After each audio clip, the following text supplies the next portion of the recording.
Hello friends. अब इस video में हम पढ़ेंगे सेल इंजरी का, जो reversible and irreversible cell injury है ना, वो पढ़ेंगे। उसका मैकेनिज्म किस तरह से होता है वो पढ़ेंगे, ठीक है। अब ये जो रिवर्सिबल और इरिवर्सिबल सेल इंजरी होती है, it is depend upon chronicity और उसकी इंटेंसिटी कितनी है। जो भी डिस्ट्रक्टिव फैक्टर है उसकी इंटेंसिटी कितनी है। अगर उसकी इंटेंसिटी मॉडरेट है और जो टाइम पीरियड है वो जो इंजरी होती है वो अगर मॉडरेट टाइम के लिए होती है तो वो कन्वर्ट हो जाती है रिवर्सिबल में। लेकिन ये परसिस्टेंटली अगर चालू रहती है कंटिन्यूअसली, इसकी इंटेंसिटी भी ज़्यादा होती है और अगर इसकी क्रोनिसिटी भी बढ़ जाती है तो फिर सेल ज़्यादा उसमें इंजर्ड हो जाते हैं और वो कन्वर्ट हो जाते हैं इरिवर्सिबल सेल इंजरी में। यानी कि कहने का मतलब ये है कि सभी टाइप की इरिवर्सिबल सेल इंजरी पहले तो रिवर्सिबल ही रहती है, लेकिन अगर समय चलते उसका अगर अच्छे से नहीं होता है वो पूरा प्रोटेक्शन, तो वो कन्वर्ट हो जाती है इरिवर्सिबल में, ठीक है। तो दोनों का मैकेनिज्म सेम ही है लगभग। जो थोड़े से चेंजेस है वो मैं आपको बताती हूँ बाद में। पहले देखते हैं कि दोनों में क्या होता है। सबसे पहले तो कोई भी सेल है तो उसको अपने सब्सटेंस, बेसिक जो नीड है उसकी, उसको अपने प्रोटीन, उसको अपने लिपिड, उसको अपना डीएनए, ये सब बनाने के लिए कुछ एनर्जी की जरूरत होती है। ऐसे ही तो बनने नहीं वाला है। जैसे हम घर में खाना बनाते हैं तो हमको गैस की जरूरत होती है, मतलब कुछ भी उसके लिए फ्यूल जरूरी होता है, चाहे वो इंडक्शन के रूप में हो, चाहे वो उसके रूप में हो, गैस के रूप में हो, कैसे भी हमको एनर्जी चाहिए। एनर्जी के बिना खाना नहीं बनने वाला। उसी तरह सेल को भी एनर्जी चाहिए अपने सब्सटेंस बनाने के लिए, अपना खाना बनाने के लिए। जैसे प्रोटीन है, डीएनए है, लिपिड है, उसके मेम्ब्रेन है, उसका न्यूक्लियस है, ऐसे ही थोड़ी बन जाएगा, ठीक है।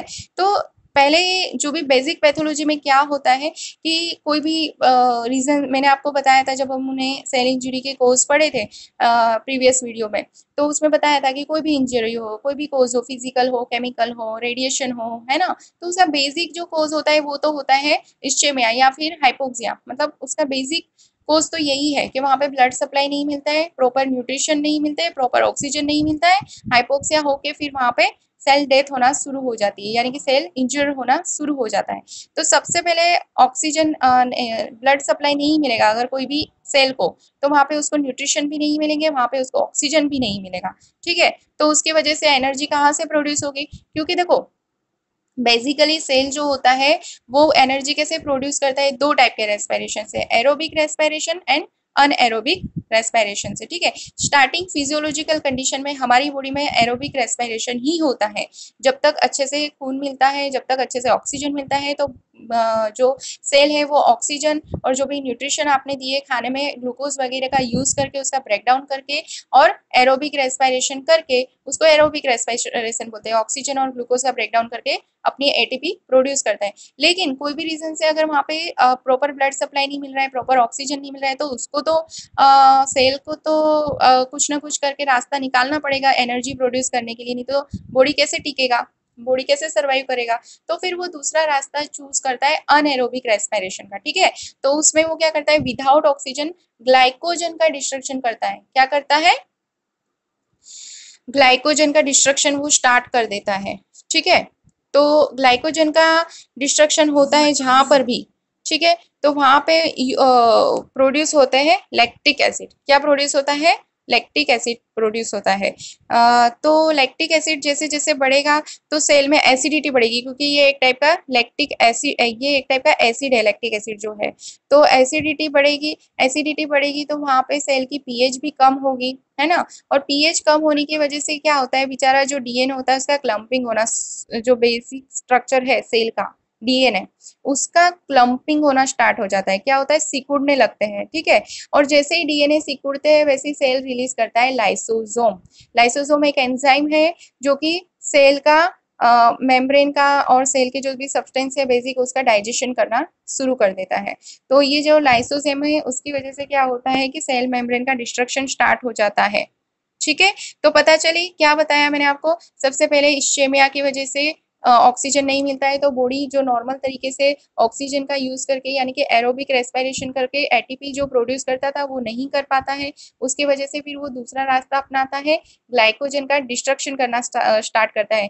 तो ग्लाइकोजन का डिस्ट्रक्शन करके वो एटीपी तो प्रोड्यूस कर लेता है, लेकिन साथ साथ में वहाँ पे लैक्टिक एसिड बढ़ता है। और लैक्टिक एसिड बढ़ने की वजह से क्या होता है? लैक्टिक एसिडोसिस, सेल के अंदर लैक्टिक एसिडोसिस होता है।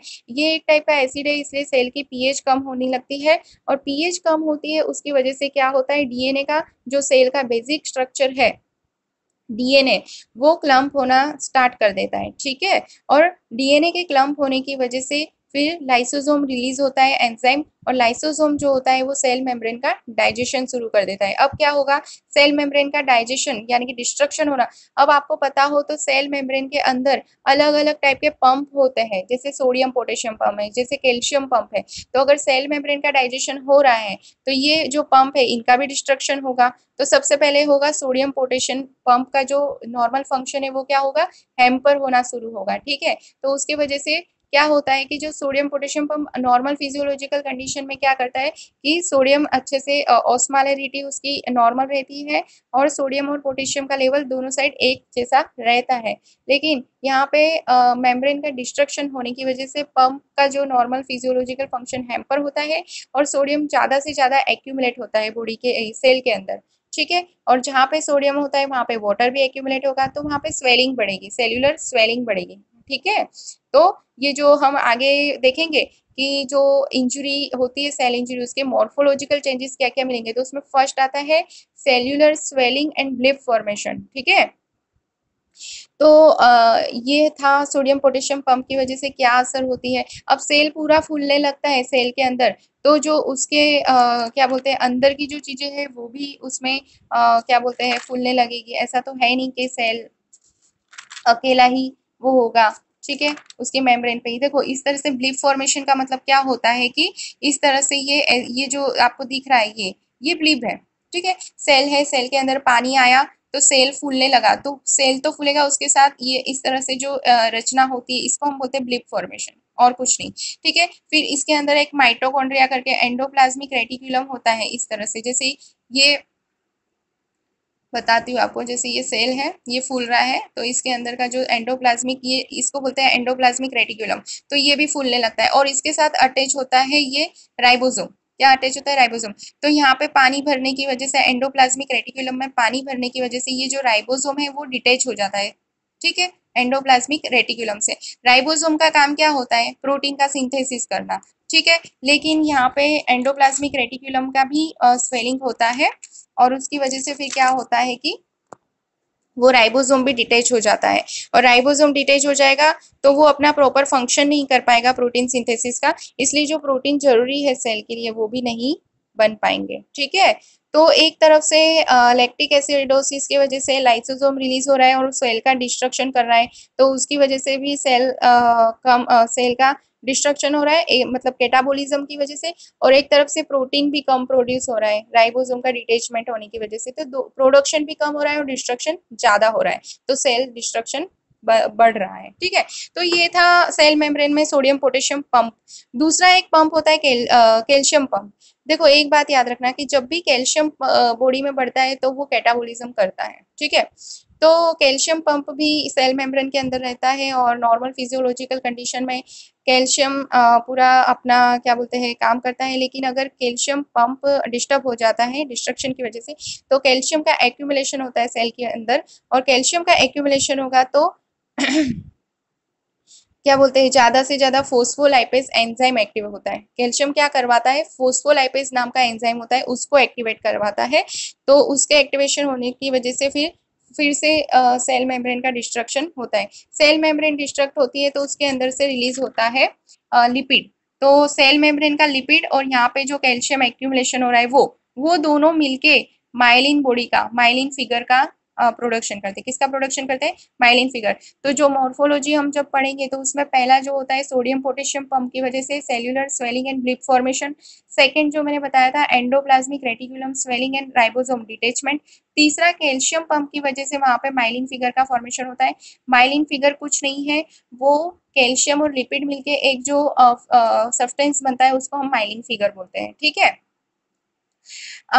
यहाँ तक ये सब सेम रहेगा रिवर्सिबल और इरिवर्सिबल में, ठीक है। लेकिन यही इंजरी अगर ज्यादा लंबे टाइम तक परसिस्ट करती है, ज़्यादा लंबे टाइम तक रहती है, उसकी क्रोनिसिटी बढ़ती जाती है, उसकी इंटेंसिटी भी बढ़ती जाती है, तो वो कन्वर्ट हो जाती है इरिवर्सिबल सेल इंजरी में। इरिवर्सिबल सेल इंजरी और रिवर्सिबल में बस ये क्रोनिसिटी और इंटेंसिटी का डिफरेंस है। दूसरा जो है कि न्यूक्लियस पे ज़्यादा इफेक्ट होती है और पीएच भी उसमें ज़्यादा कम होती है। दो बेसिक डिफरेंस है कि एक तो इंटेंसिटी और क्रोनिसिटी बढ़ जाती है, दूसरा पीएच उसकी ज़्यादा से ज़्यादा कम होती है, और ये पीएच कम होने की वजह से एंजाइम ज़्यादा से ज़्यादा रिलीज होते हैं और वो उसके न्यूक्लियस पे असर करते हैं। और अगर न्यूक्लियस बेसिक स्ट्रक्चर है, डीएनए अगर हैम्पर हुआ तो सेल गया, ठीक है। फिर वो इंजरी रिवर्स नहीं हो सकती। जहाँ पे न्यूक्लियस का, जहाँ पे डीएनए का डैमेज होगा, वो इंजरी फिर से रिवर्स नहीं हो सकती है। तो लॉन्ग टाइम तक ये परसिस्ट करता है तो फिर पीएच कम होती जाती है। फिर अलग अलग टाइप के जो एंजाइम है, लाइसोसोम है, बराबर, प्रोटीएज है, एंडोन्यूक्लियस एंजाइम। एंडोन्यूक्लियस एंजाइम क्या करेगा, न्यूक्लियस का डाइजेशन करेगा, डीएनए का डाइजेशन करेगा, ठीक है। तो endonuclease digest the nucleus of cell and material like DNA etcetera damage, ठीक है। फिर डीएनए का डैमेज होता है तो इस तरह की 3 प्रोसीजर होती है, पिक्नोसिस, कैरियोरेक्सिस एंड कैरियोलाइसिस। क्या होता है ये पिक्नोसिस?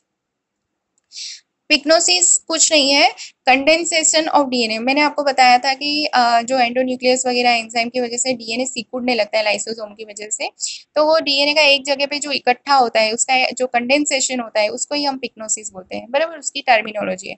फिर कैरियोरेक्सिस, कैरियोरेक्सिस का मतलब होता है डीएनए का फ्रेगमेंटेशन, डीएनए टूटने लगता है, उसके फ्रेगमेंट होने लगते हैं, तो वो बोलते हैं कैरियोरेक्सिस। और कैरियोलाइसिस का मतलब होता है कि जो पूरा न्यूक्लियस खत्म हो जाता है, उसका लाइसिस हो जाता है, पूरा न्यूक्लियस डिस्ट्रक्ट हो जाता है, डीएनए डिस्ट्रक्ट हो जाता है, उसको हम कैरियोलाइसिस बोलते हैं, और उसके बाद सेल डेथ होगी। जहाँ पे भी इरिवर्सिबल इसलिए ही बोलते हैं कि जब तक सेल मेम्ब्रेन डिस्ट्रक्ट होती है, उसके दूसरे सब्सटेंस डिस्ट्रक्ट होते हैं, तब तक ठीक था, वो इंजुरी रिवर्स हो सकती है। लेकिन उसका जो बेसिक कंपोनेंट है डीएनए, वही डिस्ट्रक्ट हो जाएगा, तो फिर कहाँ से सेल बचेगा, वो इरिवर्सिबल, फिर सेल की डेथ होना पक्का है। तो रिलीज ऑफ बायो, और जब सेल की डेथ होती है, हाँ, जब इरिवर्सिबल सेल इंजरी में जब लास्ट स्टेज आता है, जब डीएनए वगैरह डैमेज होने लग जाते हैं, सेल की डेथ होने लगती है, तो फिर उसके अंदर जो एंजाइम होते हैं, वो कुछ एंजाइम रिलीज होने लगते हैं ब्लड में, है ना। वो एंजाइम कहाँ पर होते हैं, सेल के अंदर। और सेल का डिस्ट्रक्शन होने की वजह से वो एंजाइम, मान लो कि लीवर का डैमेज हो रहा है ज्यादा से ज्यादा अल्कोहल कंजप्शन की वजह से, या कोई भी इंजुरी की वजह से लीवर का डैमेज हो रहा है, ठीक है।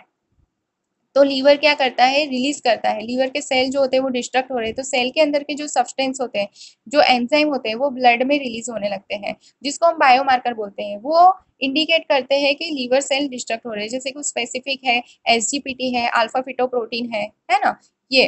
फिर अगर इसी तरह से कार्डियक मसल का डिस्ट्रक्शन हो रहा है, तो वहाँ पे कार्डियक मसल के सेल के जो कुछ एंजाइम होते हैं, वो ब्लड में आ जाते हैं सेल डिस्ट्रक्शन की वजह से, तो उसको भी कार्डियक बायोमार्कर बोलते हैं। तो वो है CPK-MB, ट्रोपोनिन आई, है ना।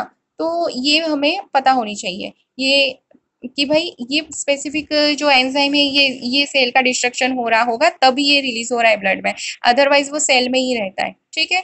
तो ये था इरिवर्सिबल और रिवर्सिबल सेल इंजरी, दोनों का मैकेनिज्म एक टाइप का है। आपको स्टार्टिंग करनी है एटीपी डिप्लीशन से, हाइपोक्सिया से स्टार्टिंग करनी है, इस्चेमिया होगा, फिर हाइपोक्सिया होगा।